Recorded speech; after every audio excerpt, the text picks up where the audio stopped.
Hey everyone, welcome back for another deep dive. And this time we're tackling a topic that I know a lot of you have been curious about.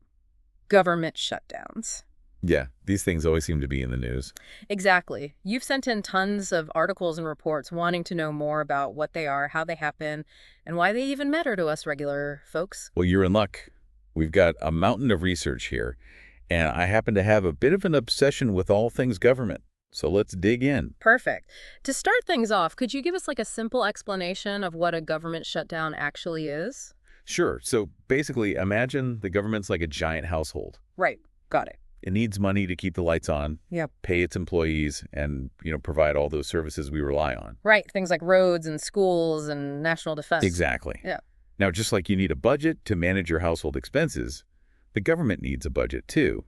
Makes sense. That budget comes in the form of funding bills that Congress has to pass every year. So when those bills don't get passed, that's when we have a problem. Bingo.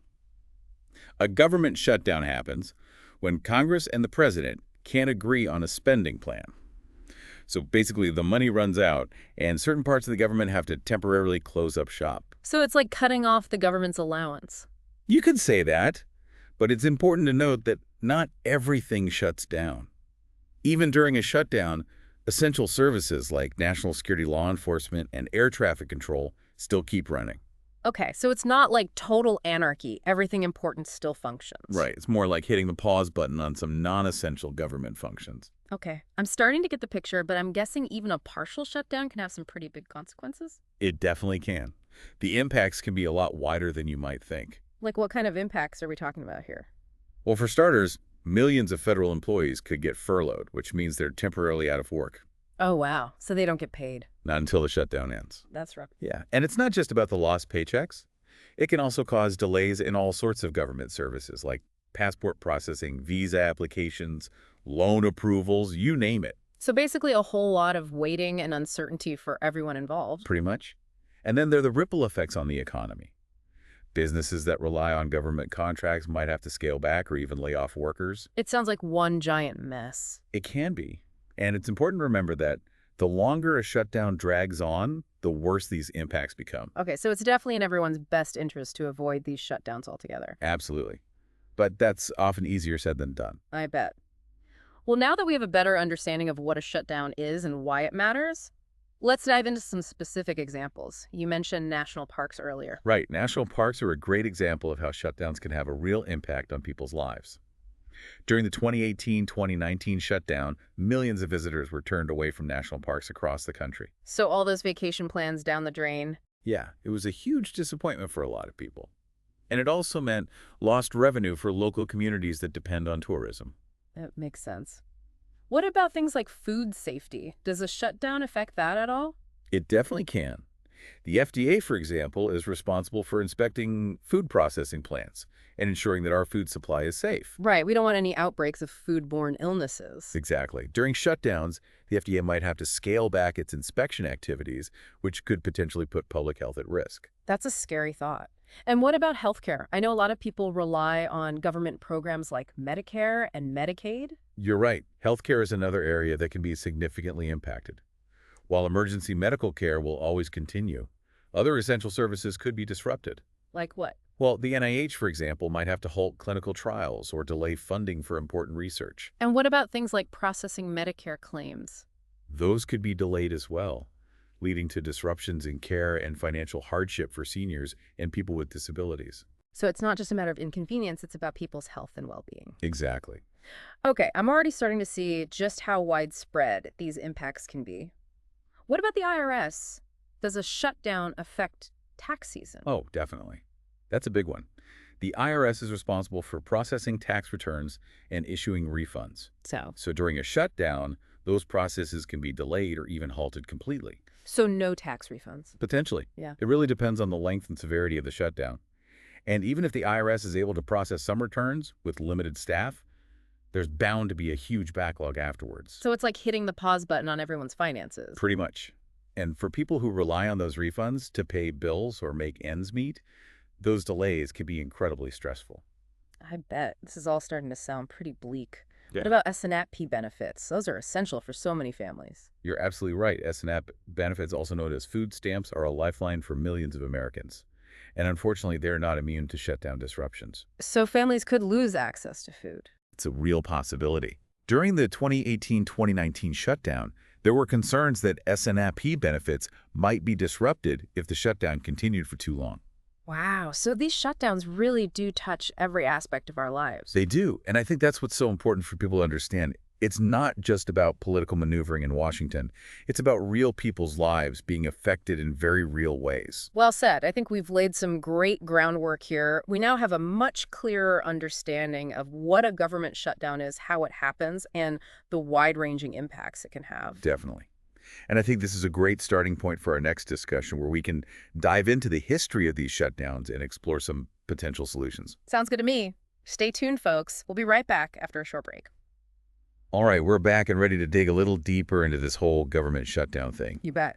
Now, you mentioned that there have been quite a few shutdowns throughout history. Oh, yeah. Since 1976, there have been 20 funding gaps. 20? Wow, that's more than I realized. It's important to note, though, that not all funding gaps are created equal. What do you mean? Well, we've had 10 short funding gaps that only lasted a day or two, mostly over weekends. Ah, so those probably didn't cause too much disruption. Exactly. They were more like blips on the radar. But then there are the true shutdowns, the ones that lasted more than a business day and really threw a wrench in the gears. Okay, so let's focus on those. Which shutdowns were the most significant in terms of their impact? There are 4 that really stand out. The first one spanned 1995 and 1996. That was during the Clinton administration, right? Yep. It was a pretty intense showdown between President Clinton, a Democrat, and the Republican-controlled Congress. What were the main issues at play back then? It was a lot of the same stuff we see today. Disagreements over spending levels, government programs, and the role of government in general. So basically a classic political standoff. You could say that. Mm-hmm. And it resulted in 2 separate shutdowns. Yeah.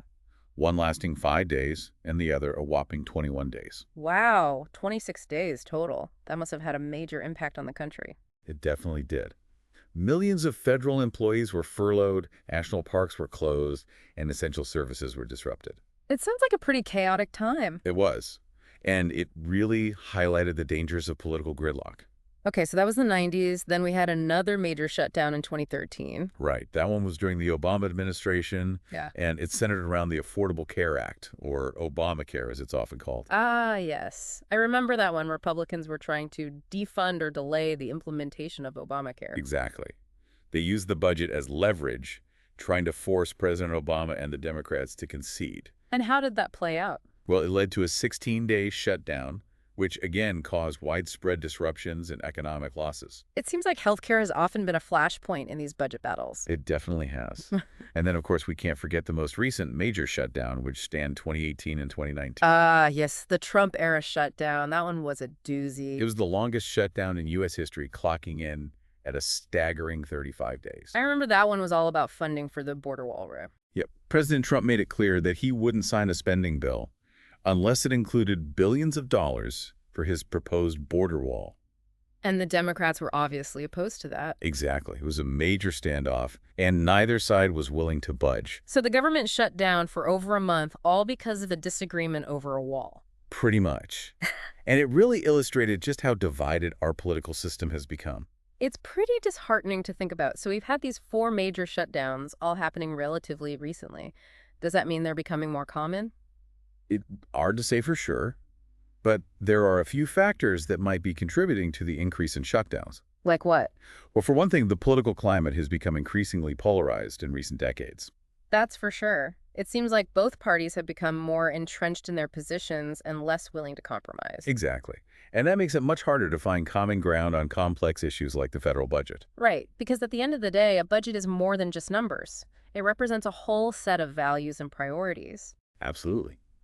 So when those values and priorities clash, it can be very difficult to reach a consensus. Okay, so political polarization is definitely a factor. Yeah. What else is contributing to these shutdowns? Another factor is the complexity of the budget process itself. Yeah. Remember, we have 12 separate appropriations bills that have to be passed every year. Right, one for each part of the government. Yep.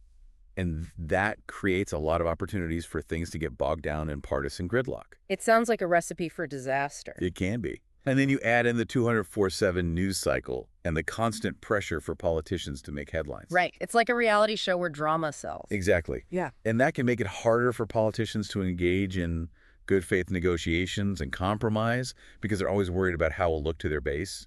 So it's not just about policy disagreements, it's about political strategy and optics. Unfortunately, yes.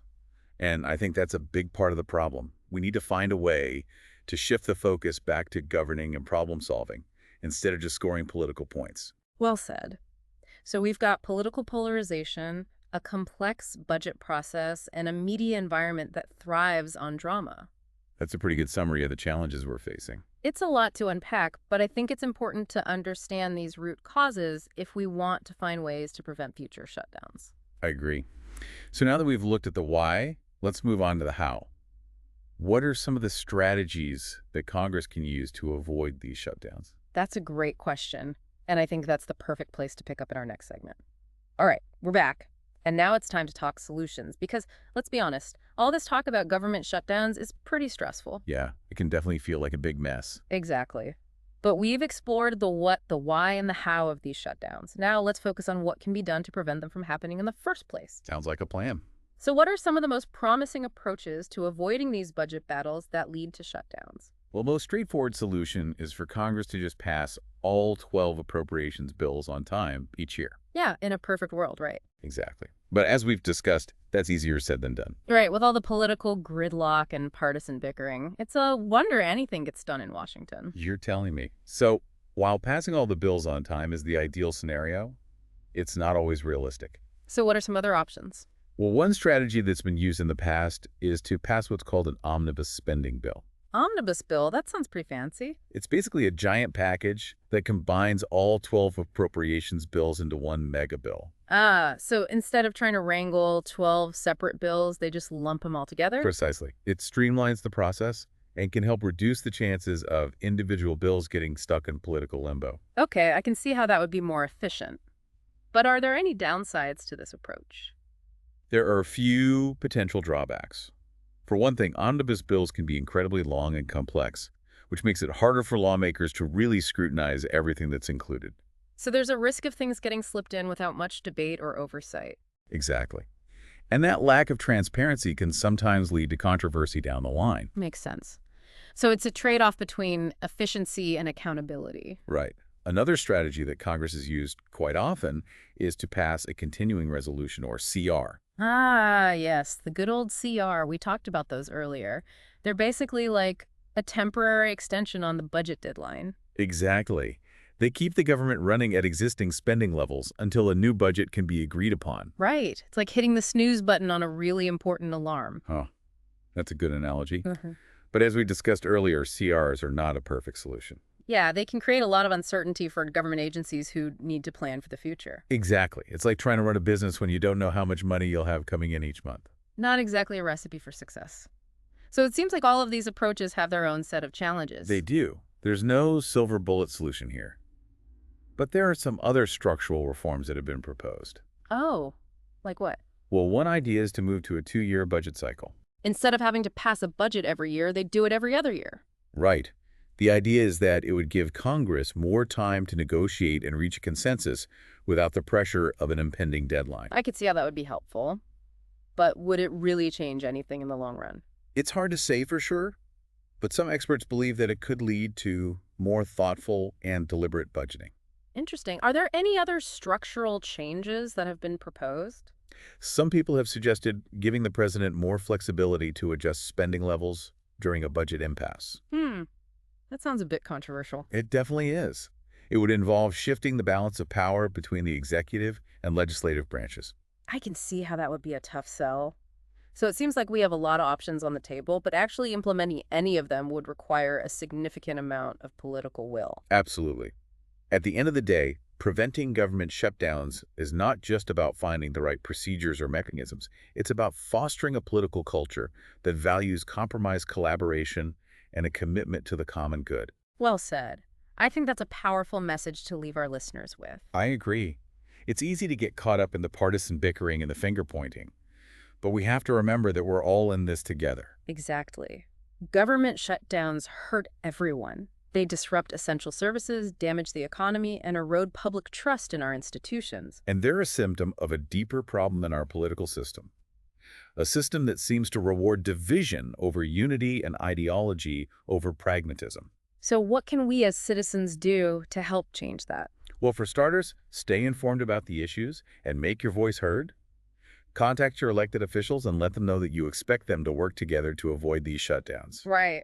Don't just sit on the sidelines, engage in the process. Exactly. And remember that voting is one of the most powerful tools we have as citizens. Make sure you're registered to vote and that you cast your ballot in every election. Well said. We need to hold our elected officials accountable and demand better from our government. Absolutely. Yeah. And we need to start by having these conversations about the issues that matter. Understanding the complexities of the budget process, the history of government shutdowns, and the potential solutions is a great first step. I completely agree. We've covered a lot of ground in this deep dive, and I hope our listeners have found it informative and empowering. Me too. It's been a pleasure discussing this important topic with you. Likewise. And to our listeners, thank you for joining us on this journey.